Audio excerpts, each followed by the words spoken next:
Hello guys, இந்த வீடியோவில் நம்ம பார்க்க போறது என்னன்னா ஐந்தாண்டு திட்டம். ஸோ அழகா பாருங்க, ஐந்தாண்டு திட்டத்துல ஃபர்ஸ்ட் நம்ம பார்க்கறது திட்டம் அப்படின்னா என்ன அப்படின்னு நமக்கு தெரியணும். திட்டம்னா என்ன? அதாவது இங்கிலீஷ்ல அதுக்கு பேர் வந்து பிளானிங் அப்படின்னு சொல்லுவாங்க. ஸோ திட்டம் அப்படிங்கிறது எந்த ஒரு செயலையும் நடத்துறதுக்கு திட்டம் அப்படிங்கிறது ரொம்ப மிக முக்கியமான ஒண்ணு. ஃபார் எக்ஸாம்பிள் பார்த்துக்கிட்டீங்க அப்படின்னா எல்லாரும் டிஎன்பிஎஸ்சி எக்ஸாமினேஷன் அல்லது யூபிஎஸ்சி எக்ஸாம் படிப்பீங்க. எந்த ஒரு காம்படிட்டிவ் எக்ஸாமா இருக்கட்டும் அல்லது எந்த ஒரு ஸ்கூல் எக்ஸாமினேஷனா இருக்கட்டும், உங்களுக்கு என்ன இருக்கும்? எக்ஸாம்னு ஒண்ணு இருக்கும். அந்த எக்ஸாமுக்கு என்ன இருக்கும்? சிலபஸ் இருக்கும். அந்த சிலபஸை வந்து கவர் பண்ணணும். கவர் பண்ண அந்த எக்ஸாமை நம்ம என்ன பண்ணலாம்? கிளியர் பண்ணலாம். அதுக்கு நம்ம என்ன பண்ணுவோம்? ஒரு பிளான் பண்ணுவோமா இல்லையா? அந்த பிளான் தான் இந்த திட்டம் அப்படின்னு சொல்லுவாங்க. எந்த ஒரு செயல் செய்யறதா இருக்கட்டும், இப்போ நம்ம இங்க இருந்து சென்னைக்கு போறதா இருக்கட்டும், ஒரு பிளான் பண்ணுவோம்.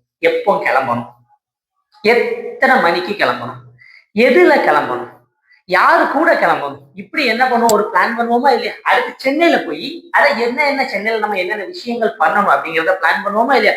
அப்படி பிளான் பண்ணாம யானோ தானோ நம்ம போயிட்டு வந்தோம் அப்படின்னா நம்ம பயணத்தினுடைய திட்டம் வந்து இலக்கு வந்து கண்டிப்பா என்ன ஆகாது?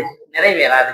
அதே மாதிரி எந்த ஒரு செயலை செய்யறதுக்கு முன்னாடி ஒரு தனிநபரா இருக்கட்டும், ஒரு குடும்பமா இருக்கட்டும், ஒரு குழுவா இருக்கட்டும், ஒரு செயலை செய்வதற்கு ரொம்ப முக்கியமானது என்னது அப்படின்னா திட்டம். அந்த திட்டம் தெளிவா இருந்துச்சுன்னு வைங்களேன், ஈஸியா நாம என்ன பண்ணிடலாம்? எந்த ஒரு இலக்கையும் அடையலாம். உங்களுடைய திட்டம் தெளிவா இருந்துச்சு அப்படின்னா டிஎன்பிஎஸ்சி எக்ஸாம் என்ன, யூபிஎஸ்சி எக்ஸாமே உங்களால என்ன பண்ண முடியும் அப்படின்னா கிராக் பண்ண முடியும். அப்போ ஒரு சின்ன பர்சன் ஒரு இடத்த வந்து ஒரு இலக்கை அடையிறதுக்கு ஒரு திட்டத்தை தீட்டும் போது, ஒரு நாடு எவ்வளவு பெரிய நாடு, எவ்வளவு மக்கள் இருப்பாங்க, அவங்க அனைத்து விதமான வளர்ச்சியும் அடையிறதுக்கு அந்த நாட்டுக்கு ஒரு திட்டம் வேணுமா இல்லையா? அந்த திட்டத்தை வந்து என்ன சொல்றாங்க அப்படின்னா இந்தியாவை பொறுத்த வரைக்கும் அது 5 ஆண்டு திட்டம். இந்த திட்டம் அப்படிங்கிறத நாம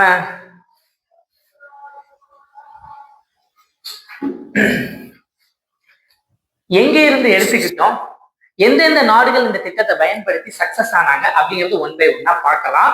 அதுக்கு முன்னாடி பார்த்துக்கிட்டீங்க அப்படின்னா இந்தியா 5 ஆண்டு திட்டத்தை எடுத்துக்கிட்டு அப்படின்னா அதுக்கான காரணம் என்ன, அதை எல்லாத்தையும் நம்ம தெளிவா இந்த வீடியோல கிளியரா பார்க்க போறோம். நான் ஒன் பை ஒன்னா சொல்லித்தரேன். அதை எல்லாம் என்ன பண்ணுங்க அப்படின்னா தெளிவா படிங்க. முடிஞ்சா நோட்ஸ் எடுத்துக்கோங்க. கண்டிப்பா என்ன பண்ண முடியும் அப்படின்னா இதுல இருந்து கொஸ்டின்ஸ் கண்டிப்பா கேட்பாங்க. ஈஸியா நம்ம என்ன பண்றோம் அப்படின்னா எப்படி கேட்டாலும் ஈஸியா நம்ம மார்க் வாங்க போறோம். அதுதான் நடக்க போகுது பாருங்க. ஃபர்ஸ்ட், இந்த திட்டம் அப்படிங்கிற விஷயத்த உலக நாடுகளுக்கு அறிமுகப்படுத்தினது எந்த பொருளாதாரம் அப்படின்னா சமூகத்துவ பொருளாதாரம்.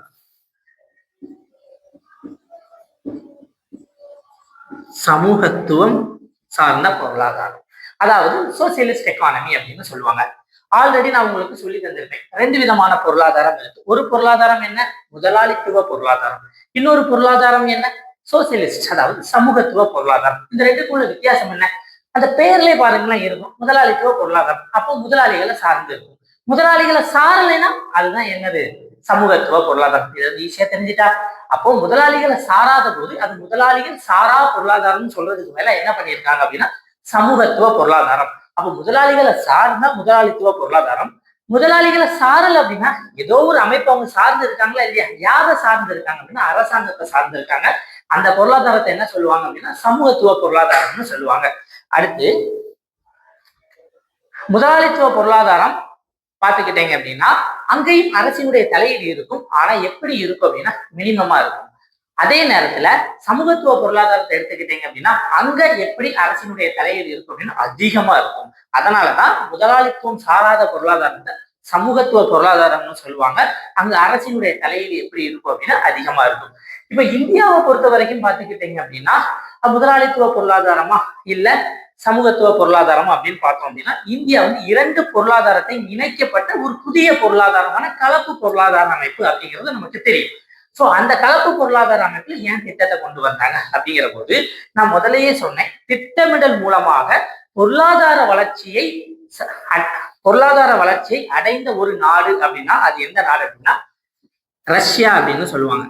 இன்னைக்கு அது ரஷ்யா, அன்னைக்கு அதுக்கு பேர் என்ன அப்படின்னா USSR, United states Soviet union அப்படின்னு சொல்லக்கூடிய அந்த சோவியத் யூனியன் தான் அன்னைக்கு திட்டமிட்ட பொருளாதாரத்தின் மூலமாக பொருளாதார வளர்ச்சி அடைஞ்சிச்சு. அந்த பொருளாதார வளர்ச்சியை தான் நாம என்ன பண்ணிக்கிட்டோம் அப்படின்னா எடுத்து நாம என்ன பண்ணிக்கிட்டோம் அப்படின்னா இன்னும் வரைக்கும் நம்ம சக்சஸ் ஆயிட்டு இருக்கோம். பட் கால மாற்றத்துக்கு ஏற்ப அதுல சில மாற்றங்களை கொண்டு வந்தோம். ஓகே, அடுத்து இப்ப நம்ம 5 ஆண்டு திட்டத்துக்குள்ள போவோம். 5 ஆண்டு திட்டத்துக்குள்ள போறதுக்கு முன்னாடி இந்த 5 ஆண்டு திட்டத்தை என்ன பண்ணலாம் அப்படின்னா பிஃபோர் இண்டிபெண்டன்ஸ், அதாவது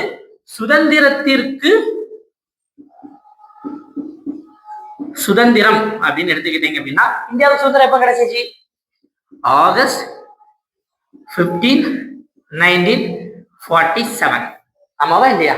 ஆகஸ்ட் 15, 1947 இந்தியாவுக்கு சுதந்திரம் கிடைச்சிச்சு. திட்டம், இந்த திட்டம் அப்படிங்கிற அந்த 5 ஆண்டு திட்டம் அப்படிங்கிற சிலபஸ் அடிப்படையில எப்படி நாம ஈஸியா படிக்கலாம்னு சொல்லித்தாரேன்.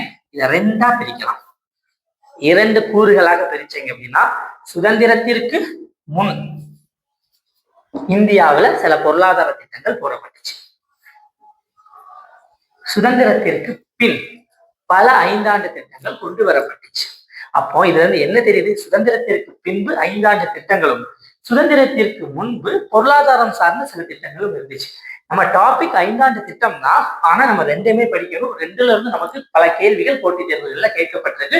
அதனால நம்ம என்ன பண்றோம் அப்படின்னா ஒன்னை விடக்கூடாது, எல்லாத்தையும் கரெக்டா படிக்கிறோம். ஈஸியா எக்ஸாம்ல என்ன பண்றோம் அப்படின்னா மார்க் வாங்குறோம்.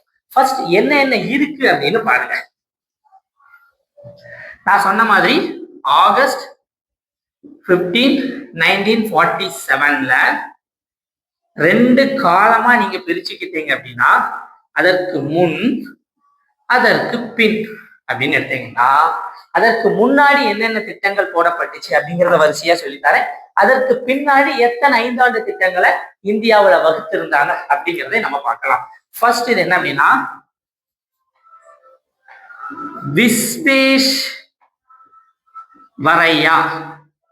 விஸ்வேஸ்வரையா திட்டம் அப்படின்னு ஒரு திட்டம் இருந்துச்சு. விஸ்வேஸ்வரையா பிளான். 2வது தேசிய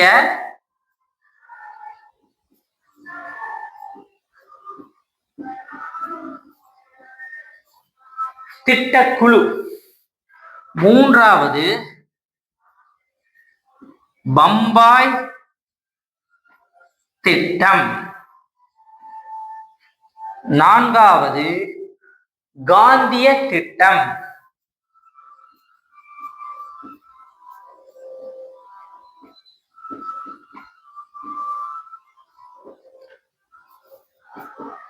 5வது மக்கள் திட்டம். 6வது சர்வோதயா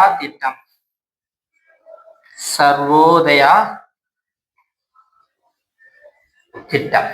அப்ப என்னென்ன திட்டங்கள்லாம் இருக்கு? விஸ்வேஸ்வரையா திட்டம், விஸ்வேஸ்வரையா பிளான். 2வது பாத்துக்கிட்டீங்க அப்படின்னா தேசிய திட்டக்குழு, நேஷனல் பிளானிங் கமிட்டி. 3வது பம்பாய் திட்டம், பம்பாய் பிளான். 4வது காந்திய திட்டம், காந்தியன் பிளான். 5வது மக்கள் திட்டம், பீப்புள் பிளான். 6வது சர்வோதயா திட்டம், சர்வோதயா பிளான். இப்படி 6 வகையான திட்டங்கள் சுதந்திரத்திற்கு முன்னாடி போடப்பட்டது. சுதந்திரத்திற்கு அப்புறம் எடுத்துக்கிட்டீங்க அப்படின்னா நமக்கு 1 முதல் 12 5-இயர் பிளான், அதாவது 5 ஆண்டு திட்டங்கள் இருக்கு. சுதந்திரத்திற்கு பிறகு பாத்துக்கிட்டீங்க அப்படின்னா 1ல இருந்து 12 5 ஆண்டு திட்டங்களை இந்திய அரசு செயல்படுத்தி இந்தியாவுடைய பொருளாதார வளர்ச்சியை ஒரு நிலையான இடத்துக்கு எடுத்துட்டு போனாங்க.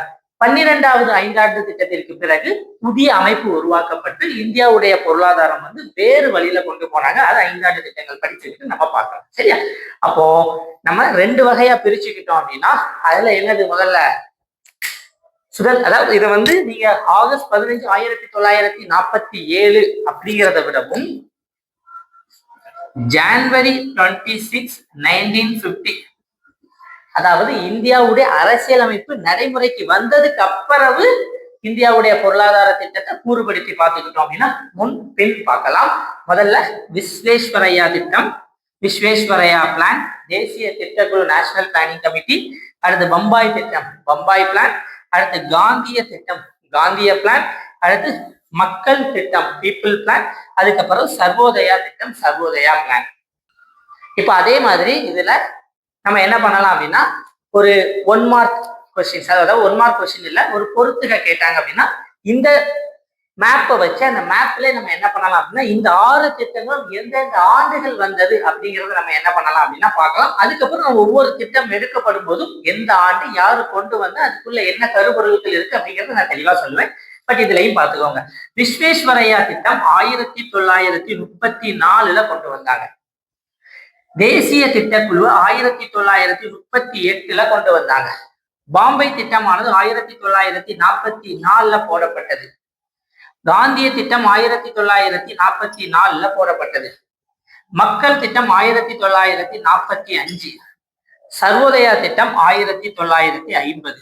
இப்படி சில காலங்கள், அதாவது நான் சொன்னேன் ஜனவரி 26 1959 நம்ம கரெக்டா வச்சுக்கிட்டோம் அப்படின்னா 1934 ஆரம்பிச்சு 1950 வரைக்கும் இதுல 2 திட்டங்கள் 1944 போடப்பட்டது. ஒண்ணு பாம்பே திட்டம், இன்னொன்னு என்னது காந்திய திட்டம். இப்போ 1 by 1 ஒவ்வொரு திட்டங்களா நம்ம என்ன பண்ண போறோம் அப்படின்னா இந்த வீடியோ பாத்துக்கிட்டீங்க அப்படின்னா அடுத்து நம்ம பார்க்க போறது நான் சொல்லியிருந்த மாதிரி அதாவது ஜனவரி 26 1930 முன்னாடி ஒரு 6 திட்டங்கள் இருந்துச்சு. அந்த திட்டத்தை 1 by 1 பார்க்கலாம். முதல்ல மிக முக்கியமான ஒரு திட்டம் யார் அப்படின்னா விஸ்வேஸ்வரையா பிளான் அப்படின்னு சொல்லக்கூடிய ஒரு பிளான் இருக்கு. சோ விஸ்வேஸ்வரையா யார்? இந்த விஸ்வேஸ்வரையா இவர் ஏன் இந்த திட்டத்தை கொண்டு வரணும் அப்படின்னு நமக்கு தெரியணுமா இல்லையா? அன்னைக்கு விஸ்வேஸ்வரையா அப்படின்னு சொல்லக்கூடிய ஒரு ஆள் இருந்தார்.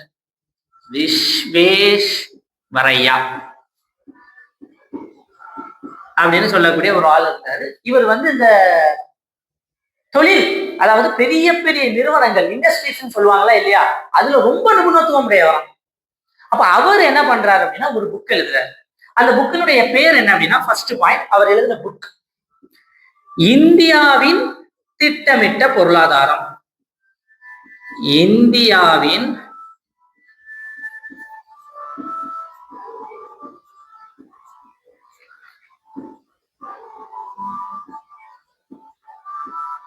திட்டமிட்ட பொருளாதாரம் அப்படின்னு சொல்லக்கூடிய ஒரு புக் எழுதுறாரு. இந்த புக்ல தான் இந்தியாவுடைய எக்கனாமிக் டெவலப்மெண்ட், பொருளாதார மேம்பாடு பத்தி சொல்லியிருக்காரு. அப்ப அவருடைய புக் என்ன? இந்தியாவின் திட்டமிட்ட பொருளாதாரம், பிளான்ட் எக்கானமி ஃபார் இந்தியா அப்படின்னு சொல்லக்கூடிய ஒரு புக். இது எப்ப வெளிவந்தது அப்படின்னா 1934. எப்ப வெளிவருது? 1934. இதுல அவர் என்ன சொல்றாரு? அடுத்தது 3வது பாயிண்ட், இந்தியாவினுடைய தேசிய வருமானம்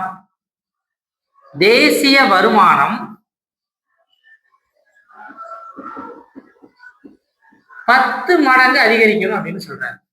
இந்தியாவினுடைய தேசிய வருமானத்தை 10 மடங்கு அதிகரிக்கணும்னு சொல்றாரு.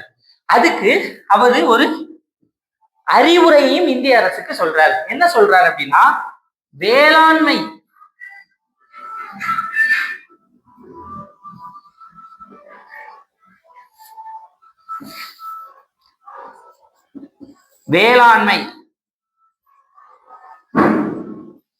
வேளாண்மையில இருந்து தொழிற்சாலை, அதாவது இண்டஸ்ட்ரிக்கு மூவ் ஆகணும் அப்படின்னு சொல்றாரு. பிள்ளைங்களா பாத்துக்கோங்க, விஸ்வேஸ்வரையா பிளான் வேற ஒண்ணுமே இல்லை, 4 பாயிண்ட் தான். ஒரு புக்கு இந்தியாவின் திட்டமிட்ட பொருளாதாரம் அப்படின்னு சொல்லக்கூடிய ஒரு புக்கு. அதை வெளியிடக்கூடிய ஆண்டு 1934. அதுல அவர் சொல்லி இருக்கக்கூடிய இலக்கு தேசிய வருமானத்தை 10 மடங்கு ஆகணும் அப்படின்னு சொல்றாரு. இந்த 10 மடங்கு ஆகணும் அப்படின்னா அவ்வளவு சாதாரண காரியம் கிடையாது. அப்போ அதுல ஏதோ ஒரு விஷயம் இருக்கு. அப்ப அவர் சொல்லிட்டாரு, இந்திய அரசாங்கம் 10 மடங்கு தன்னுடைய தேசிய வருமானத்தை கொண்டு வரணும் அப்படின்னு சொல்றாங்க. அப்ப அதுக்கு அவர் என்ன சொல்ற, எப்படி கொண்டு வர முடியும்? அதுக்கு விஸ்வேஸ்வரையா ஒரு ஐடியாவும் சொல்றாரு. என்ன சொல்றாரு அப்படின்னா, வேளாண்மையில இருந்து தொழிற்சாலைக்கு போயிருங்க. எதுக்காக இவர் வேளாண்மையில இருந்து தொழிற்சாலைக்கு போக சொல்றாரு அப்படின்னா, வேளாண்மை அப்படிங்கிறது குறைவான உற்பத்தி, அதாவது அதிகமான உற்பத்தியை நீண்ட காலத்துக்கு கொண்டு வரும். ஆனா தொழிற்சாலை அப்படி இல்லை, அதிகமான உற்பத்தியை குறைந்த காலத்துக்கு கொண்டு வர்றதுனால ஈஸியா வருமானம் என்ன ஆகும் அப்படின்னா பெருகும். அந்த காரணத்தினாலதான் லேபரை வேளாண்மையில இருந்து தொழிற்சாலைக்கு மாறுங்க அப்படின்னு சொல்றாங்க. இதுதான் என்னது விஸ்வேஸ்வரையா பிளான். விஸ்வேஸ்வரையா பிளான்ல உங்களுக்கு 4 பாயிண்ட் தான் இருக்கணும். அவருடைய புக்கு, அது எந்த ஆண்டு, அதுல அவர் என்ன சொல்லியிருக்காரு, அதை நடைமுறைப்படுத்துறதுக்கு அரசுக்கு என்ன அறிவுரை கொடுத்திருக்காரு, இவ்வளவுதான். அடுத்து 2வது நம்ம என்ன பார்க்க போறோம் அப்படின்னா, அங்க பார்த்ததுதான், அதை ஒரு ரிமெம்பர் பண்ணி பாருங்க. தேசிய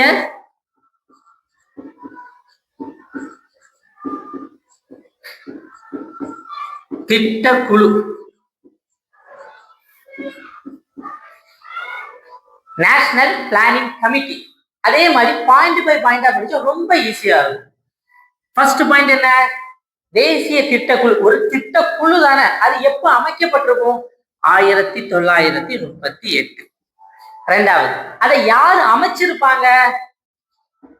காங்கிரஸ், இந்திய தேசிய காங்கிரஸ், அதாவது ஐஎன்சின்னு சொல்லுவாங்களா இல்லையா, காங்கிரஸ் கட்சி அதை அமைச்சிச்சு. ரெண்டாவது, காங்கிரஸ் கட்சி அமைக்கப்படும் போது அந்த காங்கிரஸ் கட்சிக்கு ஒரு தலைவர் இருப்பாரா இல்லையா, அவர் யாரு? அவருதான் நேதாஜி. நல்லா பார்த்துக்கோங்க, தேசிய திட்டக்குழுவை அமைத்தது காங்கிரஸ், காங்கிரசினுடைய தலைவராக இருந்தவர் நேதாஜி. எப்ப அமைச்சாங்க? 1938. ஏன்னா 1938 தான் நேதாஜி காங்கிரசினுடைய தலைவர் ஆகிறாரு. ஓகே, இப்போ நேதாஜி தான் காங்கிரசுடைய தலைவராக இருந்து தேசிய திட்டக்குழு உருவாக்குறாரு. அப்ப இது ஒரு திட்டக்குழு தானே, இந்த குழுவுக்கு ஒரு தலைவர் இருப்பாரா இல்லையா, அந்த தலைவர் யாருன்னா நேரு, ஜவஹர்லால் நேரு. தன்னுடைய நெருங்கிய நண்பர், நேதாஜியுடைய நெருங்கிய நண்பரான நெஹ்ரு என்ன பண்றாரு அப்படின்னா, தேசிய திட்டக்குழுவினுடைய தலைவராக யாரு நியமிக்கிறார் அப்படின்னா நேதாஜி நியமிக்கிறாரு. அது எதுக்காக இந்த திட்டக்குழு உருவாக்கப்பட்டது, முதல்ல எப்ப உருவாக்கப்பட்டது, யாரு உருவாக்குனாங்க, அதனுடைய தலைவர் யாரு, உருவாக்கப்பட்ட குழுவினுடைய தலைவர் யாருன்னு பார்க்கணும். இப்ப அது உருவாக்கப்பட்டதற்கான காரணம் என்ன அப்படிங்கிறது நமக்கு தெரியணுமா இல்லையா? அது பார்த்துக்கிட்டீங்கன்னா சிம்பிளா ஒரே ஒரு வேலை மட்டும் ஞாபகம் வச்சுக்கோங்க. எதிர்கால இந்திய பொருளாதார மேம்பாடு. அதாவது சுதந்திரத்திற்கு பிறகு என்ன நடக்குது அப்படின்னா, திருப்பி ஒரு எழுதுறேன், எதிர்கால இந்தியாவின்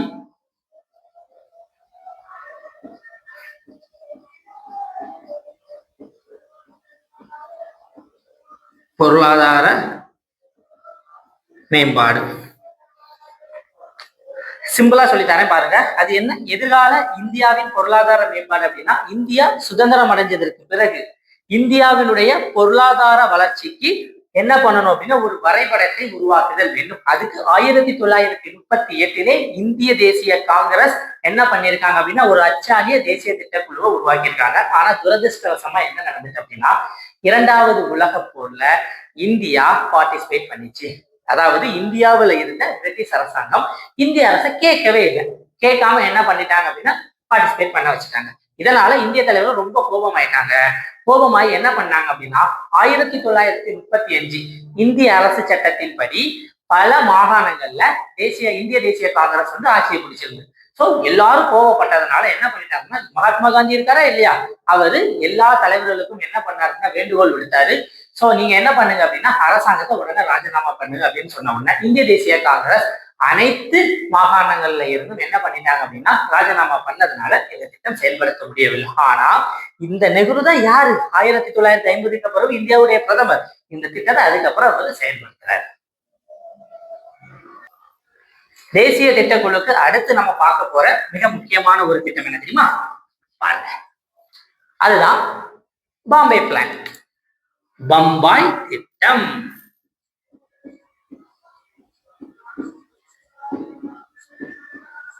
பம்பாய் திட்டம் திட்டத்துல எந்த ஊர் இருக்கு? பம்பாய் அப்படின்னு ஒரு ஊர் இருக்கா இல்லையா? பாம்பே அப்படின்னா எல்லாத்துக்கும் என்ன ஞாபகம் வரும்? பெரிய பெரிய சிட்டி. பாம்பே ஒரு பெரிய சிட்டி. அதிகமா பாத்துக்கிட்டீங்கன்னா நிறைய நிறுவனங்களுடைய ஹெட் குவார்டர்ஸ் இருக்கு. முக்கியமா நம்மளுடைய RBI, ரிசர்வ் பேங்க் ஆஃப் இந்தியாவோட ஹெட் குவார்டர்ஸ் இங்கதான் இருக்கு. அப்ப பாம்பேல இருக்கக்கூடிய நிறைய பேர் யாரா இருப்பாங்க? தொழிலதிபரா இருப்பாங்களா இல்லையா? அந்த தொழிலதிபர்களாக உருவாக்கப்பட்டதுதான் இந்த பாம்பே திட்டம். முதல்ல அதே மாதிரி பாயிண்ட் பை பாயிண்டா படிச்சா ரொம்ப ஈஸியா இருக்கும். பாருங்க, பம்பாய் திட்டத்துடைய முதல் பாயிண்ட் என்ன தெரியுமா? எப்பவுமே ஆண்டு. பம்பாய் திட்டம் எந்த ஆண்டு அப்படின்னா 1944. பம்பாய் திட்டத்தை யாரு கொண்டு வந்திருப்பாங்க? முதலே சொல்லி தந்தேன், பாம்பே. அங்க யாரு இருப்பாங்க? தொழிலதிபர்கள் இருப்பாங்க. அப்ப தொழிலதிபர்கள்லாம் சேர்ந்துதான் இதை என்ன பண்ணாங்க அப்படின்னா கொண்டு வந்தாங்க. தொழிலதிபர்கள் தொழிலதிபர்கள் சேர்ந்து இதை கொண்டு வந்தாங்க. சரி, எத்தனை தொழிலதிபர்கள்? பாம்பேல கணக்கில் அடங்காத தொழிலதிபர்கள் இருக்காங்க. ஆனாலும் ஒரு அம்பானி தானே இருக்காரு, ஒரு அதானி தானே இருக்காரு. அதே மாதிரி சில முக்கியமான தொழிலதிபர்கள் மற்றும் தொழில் வல்லுநர்களால உருவாக்கப்பட்டது 8 பேர். அந்த 8 பேர் யாருங்கிறது நமக்கு தேவையில்லை. அது ஆர்ஜேடி டாடா, குமாரமங்கலம் பிர்லா, ஜிடி பிர்லா, இந்த மாதிரியான மிக முக்கியமான அமைப்பாளர்கள் சேர்ந்து இதை கொண்டு வந்தாங்க. அடுத்து மூன்றாவது என்ன அப்படின்னா, இவங்களுடைய மிக முக்கியமான நோக்கம் என்ன அப்படின்னு பாத்துக்கிட்டீங்கன்னா, நம்ம ஆல்ரெடி நான் உங்களுக்கு ஒண்ணு சொல்லி தந்தேன். என்ன சொல்லி தந்தேன்? விஸ்வேஸ்வரய்யா பிளான்ல ஒரு எது அவங்களுடைய நோக்கமா இருந்துச்சு? நேஷனல் இன்கம் டபுள் ஆக்கணும் அப்படின்னு பார்த்தோமா இல்லையா? இங்க அதே மாதிரி இன்கம் தான், பட் நேஷனல் இன்கம் இல்ல, தலவீத வருமானம், பெர் கேபிட்டா இன்கம், அதை என்ன பண்ணணும் அப்படின்னா டபுள் ஆக்கணும் அப்படின்னு சொன்னாங்க.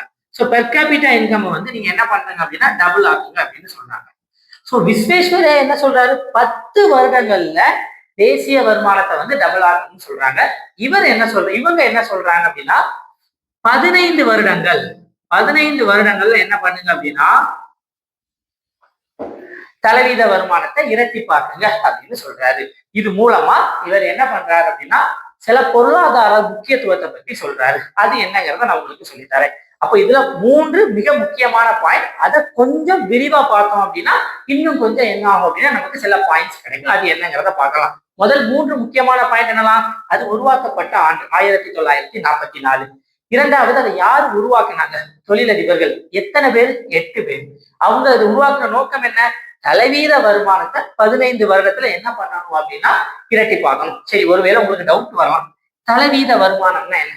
தலவீதம். இப்போ உங்ககிட்ட ஒரு 10 மாம்பழம் இருக்கு, அதை 10 பேருக்கு நான் கொடுக்க சொல்றேன். ஒருத்தருக்கு எத்தனை மாம்பழம் வரும்? 1 வருமா இல்லையா? அப்போ ஒரு தலைக்கு 1 வச்சு 10 தலைக்கு 10 பேர். அதே மாதிரி தலவீதம் அப்படின்னு சொல்லும்போது நாட்டில் இருக்கக்கூடிய ஒரு மக்களுக்கு எவ்வளவு வருது அப்படின்னு பார்க்கணும். சோ 10 மாம்பழம் 10 நபர்களால வகுக்கப்படுகிறதா? அப்போ ஆள் ஒன்றுக்கு ஒரு மாம்பழம் அப்படின்னு வருது. இங்க இந்த மாம்பழத்தை வச்சு இங்க எழுதுங்க. இங்க தலவீதம். அப்ப இங்க யாரு? நபர்கள். அந்த நபர்கள் யாரு? மக்கள், அதாவது பாப்புலேஷன், மக்கள். மேல மாம்பழத்தை டிவைட் பண்றோம், இங்க வருமானத்தை டிவைட் பண்றோம். அப்போ வருமானம், வருமானம். வீதம்னு ஒண்ணு இருக்கா? வீதம்னா என்ன?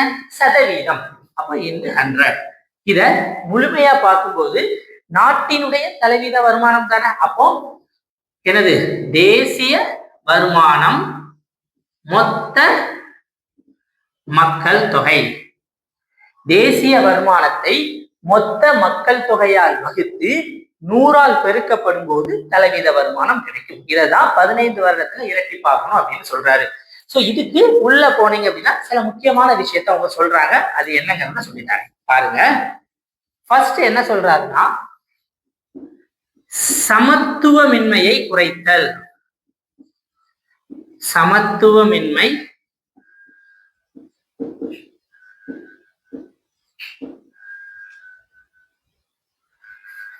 பாருங்க,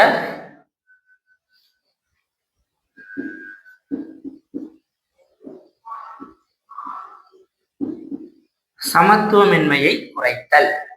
இரண்டாவது, சமமான பொருளாதாரம். பொருளாதாரம். மூன்றாவது, கலப்பு பொருளாதாரம்.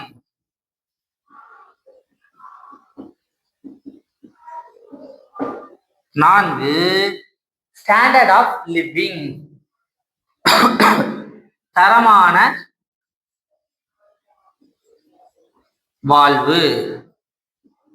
இததான் அவங்க சொல்றாங்க. ஏன்னா ஒருத்தருடைய வருமானம் அதிகமாகும் போது அவருடைய வாழ்வு தரமானதாக மாறும். அதை பார்த்தோம், தலைவீத வருமானம். தரமான வாழ்வு அதிகமாகும் போது சமத்துவமின்மை குறையும். சமத்துவமின்மை குறைஞ்சா பொருளாதாரம் சமமானதாக மாறும். பொருளாதாரம் சமமாக மாறும்போது அரசினுடைய பங்களிப்பும் இருக்கும், மக்களுடைய பங்களிப்பும் கலப்பு பொருளாதாரம் உருவாகும். புரிஞ்சுச்சா? இதுதான் என்னது பம்பாய் திட்டம். பட் இந்த பம்பாய் திட்டம் பல்வேறு காரணங்களுக்காக மத்திய அரசினால் நடைமுறைப்படுத்தப்படவில்லை. சோ இதுக்கப்புறம் இவங்க என்ன சொல்றாங்க அப்படின்னா, இதுல மிக முக்கியமான ஒரு விஷயம் இன்னொன்னு இருக்குன்னா, இதுக்கும் விஸ்வேஸ்வரையா திட்டத்துக்கும் ஒரு ஒற்றுமை இருக்கு. விஸ்வேஸ்வரையா திட்டத்துல அவர் என்ன சொல்றாரு, 10 வருஷம் இங்க 15 வருஷம், அப்போ 5 வருஷம்னா கூட. ஆனா ஒரு மிகப்பெரிய மாற்றம் இருக்கு. அங்க அவர் என்ன சொன்னாரோ அதேதான் இவங்களும் சொல்றாங்க. வேளாண்மையில இருந்து எங்க வாருங்க, தொழிற்சாலைக்கு மாறுங்க, கண்டிப்பா இந்த விஷயத்தை அட்டைன் பண்ணலாம் அப்படின்னு சொல்றாங்க. ஓகேயா? இதுதான் பம்பாய் திட்டம். இனி அடுத்த திட்டம் பார்க்கலாம்.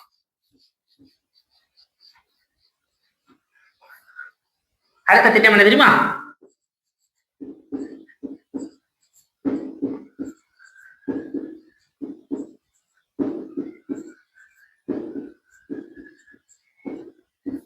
காந்திய திட்டம். பேர்ல இருக்கு, ஈஸியா படிச்சிடலாம். காந்தின்னு ஒருத்தர் இருந்தாலே அவருடைய திட்டத்தை படிக்கிறது ரொம்ப ஈஸி. முதல்ல என்ன நான் சொல்லி தந்தேன், இந்த திட்டத்தை எப்போ கொண்டு வந்தாங்க? 1944. ரெண்டாவது என்ன பார்த்தோம், யாரு கொண்டு வந்தாங்க? பாம்பே திட்டம் யாரு கொண்டு வந்தா? 8 தொழிலதிபர்கள்னு சொன்னேன். காந்தி திட்டத்தை யாரு கொண்டு வந்தாங்க அப்படின்னா எஸ்.என். அகர்வால். சில நேரங்கள்ல ஆப்ஷன்ல எஸ்.என். அகர்வால்னு இல்லாம ஸ்ரீமத் நாராயணன் அகர்வால் அப்படின்னு இருந்தாலும் அதுதான் எஸ்.என். அகர்வால். எஸ்.என். உடைய ஃபுல் ஃபார்ம் ஸ்ரீமத் நாராயணன் அகர்வால். ஒரு தடவை கொஸ்டின் கேட்டிருக்காங்க, அதுதான். அடுத்து இதோடைய நோக்கம் என்ன? காந்தினாலே யாரு? எப்பவுமே காந்திக்கு யாரை பத்தி தான் கவலை இருக்கும்? கிராமம். அவ்வளவுதான், முடிஞ்சு. இந்த திட்டம் முடிஞ்சு. இந்த கிராமத்தை வச்சு நம்ம என்ன பண்ணலாம், அதனுடைய நோக்கத்தை பார்க்கலாம். முதல்ல என்னது? கிராமம் எப்படி இருக்கணும்? பொருளாதார மேம்பாடு அடையணும். பொருளாதார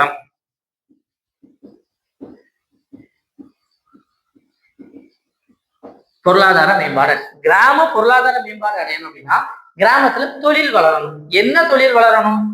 குடிசை தொழில் அல்லது காதி தொழிலை என்ன பண்ணணும் அப்படின்னா வளர்க்கணும் அப்படின்னு சொல்றாரு. அப்போ பொருளாதார மேம்பாடு கிராமம் அடையணும் அப்படின்னா அங்க தொழில் இருக்கணும். என்ன தொழில்? குடிசை தொழில் அல்லது காதி தொழில். இது மூலமா என்ன சொல்றாங்க அப்படின்னா பரவலாக்கப்பட்ட பொருளாதாரம்.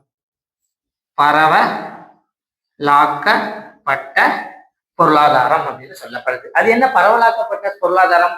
பொதுவாக நகரங்கள் மட்டும் வளராம கிராமங்களும் வளரும் போது என்ன ஆகும் அப்படின்னா ஒரு சைமல்டேனியஸான வளர்ச்சி இருக்கும். கிராமத்திற்கும் அதிகாரம் வழங்கப்படுகிறது, நகரத்திற்கு மட்டுமல்ல.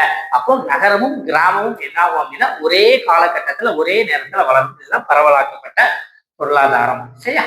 அப்போ காந்திய திட்டம் அப்படிங்கிறது எப்ப இயற்றப்பட்டது? 1944. கொண்டு வந்தது எஸ்.என். அகர்வால். அவருடைய நோக்கம் காந்தினாலே கிராமம்னா பொருளாதார மேம்பாடு. பொருளாதாரம் எப்படி அங்க மேம்படும்? அங்க தொழில் இருக்கும். என்ன தொழில்?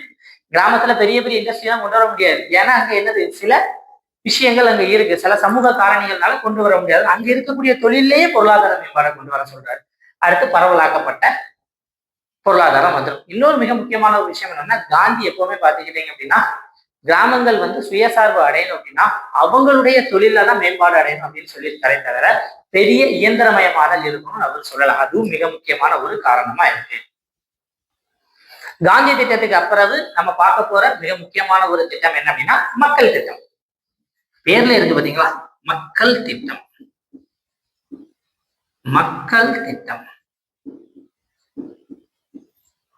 எப்பவும் போல பாயிண்ட் பை பாயிண்டா படிச்சா ரொம்ப ஈஸி.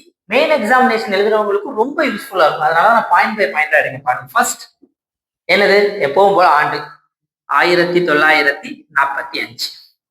இரண்டாவது என்ன? யாரு கொண்டு வந்தா? எம்.என். ராய் கொண்டு வந்தார். மூன்றாவது அதனுடைய நோக்கம் என்ன? மக்கள் திட்டம். எதுக்கு முக்கியத்துவம் கொடுத்திருக்காங்க அப்படின்னா வேளாண்மை, விவசாயத்துக்கு. வேற ஒண்ணுமே இல்லை. ஏன்னா ஜனவரி 26, 1950க்கு முன்னாடி, அதாவது 1945 இந்த காலகட்டத்துல இந்தியா முழுக்க இந்தியாவுடைய பொருளாதாரம் வேளாண்மையை சார்ந்துதான் இருந்து அதிகமான மக்கள் பார்த்துக்கிட்டீங்க அப்படின்னா வேளாண்மையை நம்பிதான் இருந்தாங்க. தமிழ்நாட்டுல எல்லாம் என்ன சொல்லுவாங்க அப்படின்னா வானம் பார்த்த பூமி அப்படின்னு சொல்லுவாங்க. அதாவது வானம் பார்த்து விவசாயம் பண்ணவங்க தான் நம்ம எல்லாருமே. இன்னைக்கு நம்ம பலவிதமான தொழில்கள்ல இருந்தாலும் விவசாயம் தான் அன்னைக்கு நம்ம அடிப்படையா இருந்துச்சு. அதனாலதான் எம்என் ராய் விவசாயத்துக்கு முக்கியத்துவம் கொடுத்தாரு. அவர் அழகா ஒரு வார்த்தை சொல்றாரு, வேளாண்மையுடைய மேம்பாடு மட்டும் இல்ல, வேளாண்மையை தேசியமயமாக்கணும் அப்படின்னு சொல்றாரு. தேசிய மயம் ஆக்கணும் அப்படின்னு சொல்றாரு. அதாவது அரசாங்கம் வேளாண்மை எடுத்து நடத்தணும் அப்படின்னு சொல்றாங்க. அரசாங்கம் மட்டும் வேளாண்மை எடுத்து நடத்தி டிஎன்பிஎஸ்சி குரூப் 4ல உழவர்களுக்கு வேகன்சி எல்லாம் கொடுத்தாங்க அப்படின்னா, யூபிஎஸ்சியில விவசாயிகளுக்கு வேகன்சி எல்லாம் கொடுத்தாங்க அப்படின்னா, வேளாண்மை எவ்வளவு செழிப்பா இருக்கும். எக்ஸாம் எழுதி உழவர்கள் வருவாங்க, அரசு சம்பளம் மாசம் மாசம் வரும் சொல்லிட்டு விதைப்பாங்களா இல்லையா? பட் அரசு ஏனோ அதனுடைய சில காரணங்கள்னால அதை பண்ணாம இருக்கிறாங்க. அதை பத்தி நம்ம கன்சிடர் பண்ண வேண்டாம். பட் இருந்தாலும் அதை வெளிப்படையாவே சொன்னவர் யாரு? தன்னுடைய திட்டத்தின் மூலமாக யாரு சொல்லியிருக்கா அப்படின்னா எம்என் ராய் சொல்லியிருக்காரு. சிம்பிளா பாருங்க, மக்கள் திட்டம் ஆண்டு 1945, அதை கொண்டு வந்தவர் எம்என் ராய். எதை அதுக்கு முக்கியத்துவம் என்ன சொல்றாரு அப்படின்னா வேளாண்மை சொல்றாரு. அந்த வேளாண்மை தேசியமயமாக்கணும்னு சொல்றாரு. இவ்வளவுதான் இந்த திட்டம்.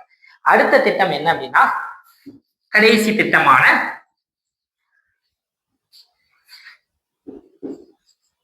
சர்வோதயா திட்டம். சர்வோதயா திட்டம். சர்வோதயா திட்டம் அப்படின்னா என்ன அப்படிங்கறது இதெல்லாம் பார்க்கலாம். எப்பவும் போல திட்டம் என்ன? முதல்ல 1950 இதை கொண்டு வந்தாங்க. இந்த திட்டத்தை கொண்டு வந்தவர் யாரு? ஜே.பி. நாராயணன். ஜே.பி. நாராயணன், ஜெயபிரகாஷ் நாராயணன் அப்படின்னு சொல்லுவாங்க. ஸ்ரீமன் நாராயணன் அகர்வால் அப்படின்னு எஸ்.என். அகர்வாலை பார்த்தோமா இல்லையா? அதே மாதிரி ஜே.பி. நாராயணன் அப்படிங்கிறவர் எதை கொண்டு வந்தாரு அப்படின்னா இந்த சர்வோதயா திட்டத்தை கொண்டு வந்தாரு. இந்த திட்டத்தை என்ன சொல்றாங்க அப்படின்னா இது ஒரு அடிஷனல் பாயிண்ட். இந்த திட்டம் இரு திட்டங்களினுடைய, அதாவது இரண்டு பேருடைய கருத்துக்களை ஒன்றாக இணைத்தலாம். அந்த இரண்டு பேர் யாரெல்லாம் அப்படின்னா ஒருத்தர் நம்மளுடைய மகாத்மா காந்தி, இன்னொருத்தர் யாரு அப்படின்னா வினோபா பாவே அப்படின்னு சொல்லக்கூடிய ஒருத்தர். அப்போ 1950 சர்வோதயா திட்டம் வந்திருக்கு. அந்த திட்டத்தை கொண்டு வந்தவர் ஜே.பி. நாராயணன். அந்த திட்டம் இரு நபர்களுடைய கருத்துருவின் மூலமாக உருவாக்கப்பட்டது. ஒருத்தர் மகாத்மா காந்தி, தேசத்தந்தை, நம்மளுடைய தேச விடுதலை போராட்டங்கள்ல வந்து பல்வேறு வகையான போராட்டங்களை கொண்டு வந்து தேசத்துக்கு விடுதலை வாங்கி தந்தவர். வினோபா பாவே அப்படிங்கிறது காந்தியினுடைய ஒன் ஆஃப் த சீடர் தான். பட் இவர் ரொம்ப பிரபலமானது எதுல அப்படின்னா பூமிதான இயக்கம் அப்படின்னு ஒரு இயக்கம் இருந்துச்சு. அதாவது அதிகமா லேண்ட் வச்சிருக்கவங்க தங்க கிட்ட தங்களுடைய தேவைகளுக்கு போக மிச்ச லேண்ட் இல்லாதவங்களுக்கு கொடுங்க அப்படின்னு சொன்னதை தொடக்கி வச்சவர். அது மட்டும் இல்ல, தனிநபர் சத்தியாகிரகத்தையும் தொடங்கின முதல் யார் அப்படின்னா ஆச்சாரிய வினோபா பாவே தான்.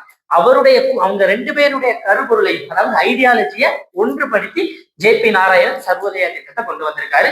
இந்த திட்டம் மூலமா அவர் என்ன சொல்றாரு அப்படின்னா, காந்தி வந்தாலே யார் வந்துருவா? கிராமம் வந்துருமா இல்லையா? கிராமம்.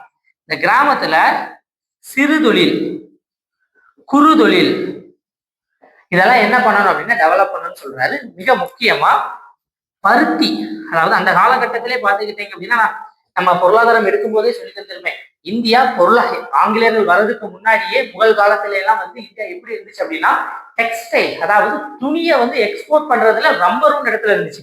பருத்திலையும் சரி பட்டுலையும் சரி இந்தியா பாத்துக்கிட்டீங்கன்னா மிக முக்கியமா இருந்துச்சு. பருத்தி தொழிலுக்கு மிக முக்கியமான முக்கியத்துவம் கொடுக்க சொல்றாரு. இது மூலமா கிராமம் வந்து என்ன பண்ணணும் அப்படின்னா தன்னிறைவு அடையணும்னு சொல்றாரு. இதுதான் சர்வோதயா திட்டம். அப்போ இந்த வீடியோல நம்ம சில முக்கியமான திட்டங்கள் பத்தி பார்த்தோம். அதை ஒண்ணொன்னா ரிமெம்பர் பண்றேன். அந்த திட்டமும் அந்த திட்டத்தினுடைய ஆண்டும் அந்த திட்டத்தினுடைய நோக்கமும் சொல்றேன், கிளியரா கேட்டுக்கோங்க. விஸ்வேஸ்வரையா திட்டம் 1934. அந்த திட்டத்தினுடைய நோக்கம் என்ன அப்படின்னா 10 வருஷத்துல தேசிய வருமானத்தை 2 மடங்காக ஆக்குதல் வேண்டும். இதுக்காக ஒரு புக் எழுதினாரு, இந்தியாவில் திட்டமிட்ட பொருளாதாரம். அடுத்து தேசிய திட்டக்குழு 1938. இவங்க எதிர்கால இந்தியாவுக்கான விரிவான பொருளாதாரத்தை உருவாக்குனாங்க. 2ஆம் உலகப் போர் சூழல்னால அதை கொண்டு வர முடியல. அதுக்கப்புறம் ஜவஹர்லால் நேரு பிரதமரானதுக்கு அப்புறம் இந்த திட்டத்தை அமல்படுத்தி 5 ஆண்டு திட்டங்களை கொண்டு வந்தாரு. 3வது பாம்பே திட்டம் 1944. இவங்க என்ன சொல்றாங்க, 15 வருடங்கள்ல பெர் கேபிட்டா இன்கம், தலைவீத வருமானத்தை டபுள் ஆக்கணும் அப்படின்னு சொன்னாங்க. அடுத்து மக்கள் திட்டம் 1945 எம்.என். ராய் கொண்டு வந்தாரு. இவர் என்ன சொல்றாரு அப்படின்னா கிராமப்புற மேம்பாட சொல்றாரு. அதே மாதிரி காந்தியன் பிளான் 1944 காந்திய திட்டம் எஸ்.என். அகர்வால் சொல்றாரு. அவரும் என்ன சொல்றாரு அப்படின்னா கிராமப்புற மேம்பாட சொல்றாரு. அதே மாதிரி சர்வோதயா பிளான் 1950ல சர்வோதயா திட்டத்தை ஜே.பி. நாராயணன் கொண்டு வந்தாரு. இவரை பொறுத்த வரைக்கும் கிராமப்புறத்துல தொழில் மேம்பாடு இருக்கணும். ஏன்னா காந்தி வந்தாலே என்னது, ஏன்னா அவருடைய திட்டத்தின் வந்து 2 பேருடைய கருத்துருவின் அடிப்படையில் உருவாக்கப்பட்டது. ஒருத்தர் மகாத்மா காந்தி, இன்னொருத்தர் வினோபா பாவே. காந்தி வந்தாலே கிராமம் இருக்கும், கிராமத்துல சிறு குறு தொழில்களை மேம்படுத்தணும், முக்கியமா பருத்தி தொழிலை என்ன பண்ணணும் அப்படின்னா கொண்டு வரணும் அப்படின்னு சொல்லப்பட்டது. அப்ப இதுதான் என்னது அப்படின்னா நம்மளுடைய அரசியலமைப்பு நடைமுறைக்கு வர்றதுக்கு முன்னாடி இந்தியாவில் போடப்பட்ட திட்டங்கள். அரசியலமைப்பு நடைமுறைக்கு வந்ததுக்கு அப்புறம் அந்த திட்டங்கள் 5 ஆண்டு திட்டமா மாறிடுச்சு. இனிமே அடுத்த வீடியோல 5 ஆண்டு திட்டம்னா என்ன, அந்த திட்டத்தை கொண்டு வந்த திட்டக்குழுனா என்ன, அந்த திட்டக்குழுவுக்கு மாற்றாக மத்திய அரசு கொண்டு வந்த நித்தி ஆயோக்னா என்ன, அதை பத்தி நம்ம ரொம்ப தெளிவா பார்க்கலாம். இந்த வீடியோ பிடிச்சிருந்து அப்படின்னா லைக் பண்ணுங்க, ஷேர் பண்ணுங்க, நம்ம சேனலை சப்ஸ்கிரைப் பண்ணுங்க. இது போன்ற வீடியோக்கள் உங்களுக்கு உடனுக்குடன் வரும். தேங்க்யூ.